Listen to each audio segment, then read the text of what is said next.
Hello મિત્રો, આજના વિડીયોમાં દરેકનું સ્વાગત છે.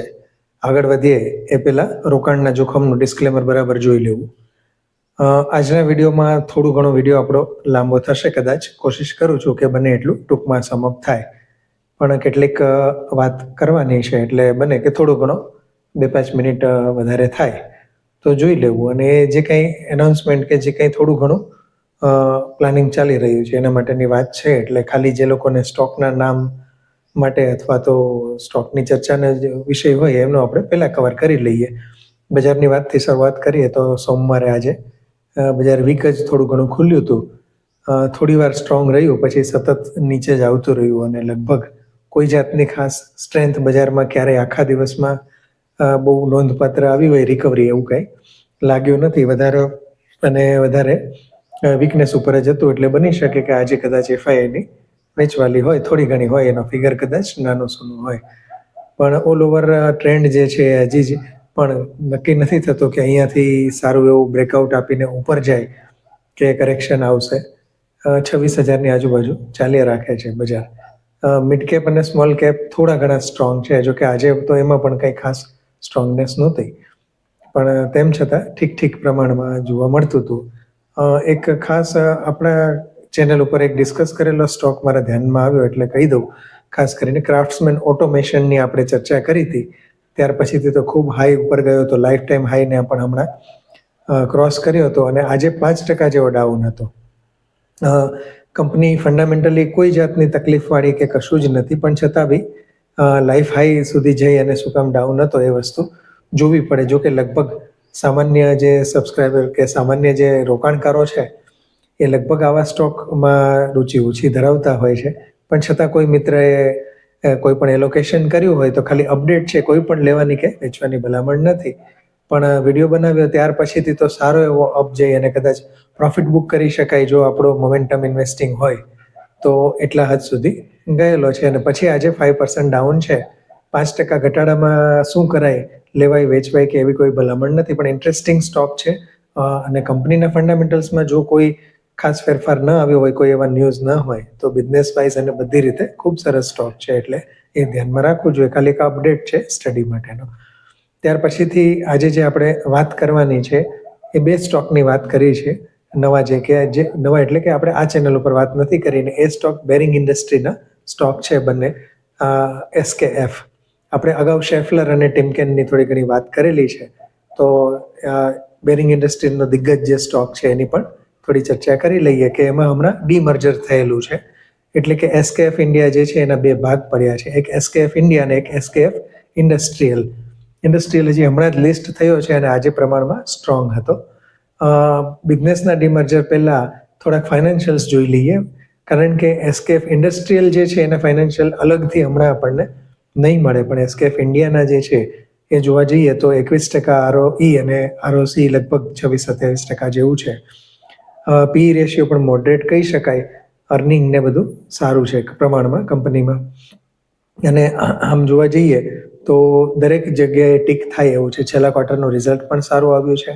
ઓલ ઓવર ઇક્વિટીના પ્રમાણમાં રિઝર્વ ખૂબ સારું કહી શકાય. ભલે કેશ ફ્લો આ વર્ષે નેગેટિવ છે, પણ છતાંય હેવી ઇન્ડસ્ટ્રીઝ અને આવા સેગમેન્ટમાં કંપની કામ કરે છે. અને એમાં ખાસ કરીને ડીમર્જર છે એટલે કઈ જગ્યાએ કેટલી કેશનું ડિસ્ટ્રીબ્યુશન થયું હોય એ ખ્યાલ ના આવે, એટલે નેગેટિવ વસ્તુ ના કહી શકાય.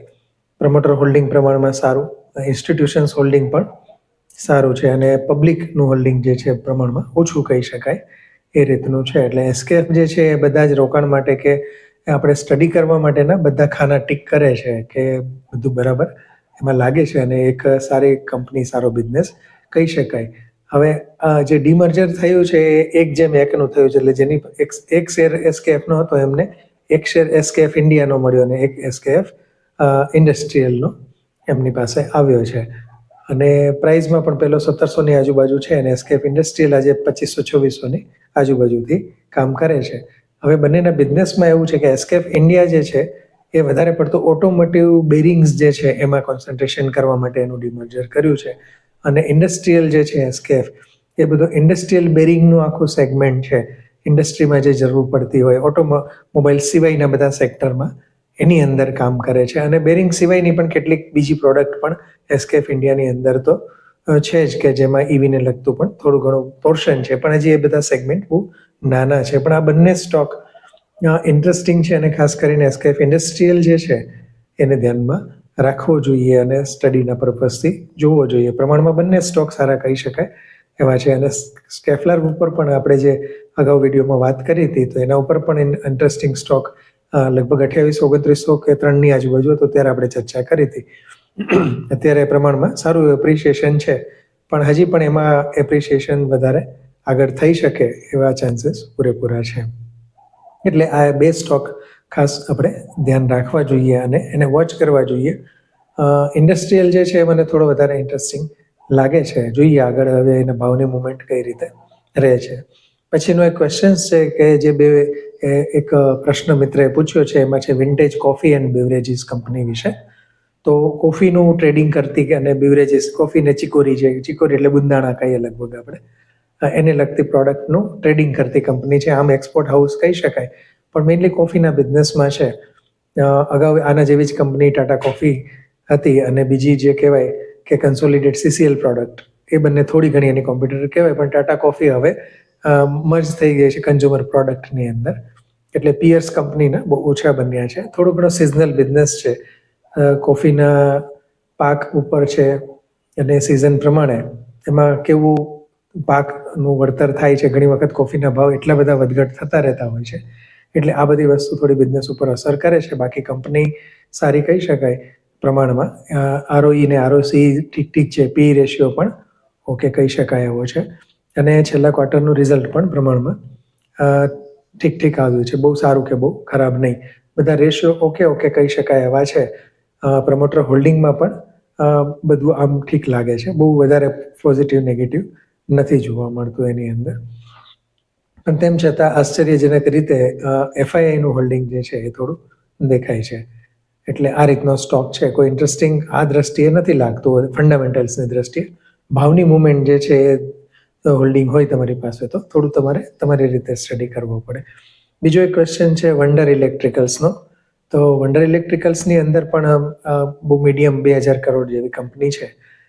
ખાસ કરીને ROE જે છે એ વધારે છે અને ROCE ઓછું છે. એટલે કેપિટલ એમ્પ્લોયડ જે રિટર્ન કહેવાય ને ઓછું છે. આવું ત્યારે જ બને કે કંપની ઉપર સારું એવું દેવું હોય અને કંપનીની પ્રોફિટમાંથી વધારે પડતો હિસ્સો જે છે એ એના દેવું ચૂકવવામાં જતો હોય. ઇવન ઘણીવાર એવું પણ બને કે કંપની પોતાની જે વર્કિંગ કેપિટલ હોય એમાંથી પણ વ્યાજ ભરવા માટે પૈસા કાઢતી હોઈ શકે છે, બની શકે, આ એક શક્યતા છે. એવું આ કંપનીમાં એના આંકડા ઉપરથી થોડા ઘણા અંશે આપણે માની શકાય એવું છે. બીજું એ છે કે આ કંપનીના ભાવનો ચાર્ટ તમે છેલ્લા થોડાક સમયનો જોશો, 8 મહિના, વર્ષ દિવસનો, તો ખૂબ જ ચડાવ ઉતાર, એક ધારો અપ એન્ડ ડાઉન્સ ઘણા બધા જોવા મળે છે. એટલે મેઇનલી ભાવની મુવમેન્ટ ઉપર જ કંપનીમાં કામ થાય છે વધારે પડતું.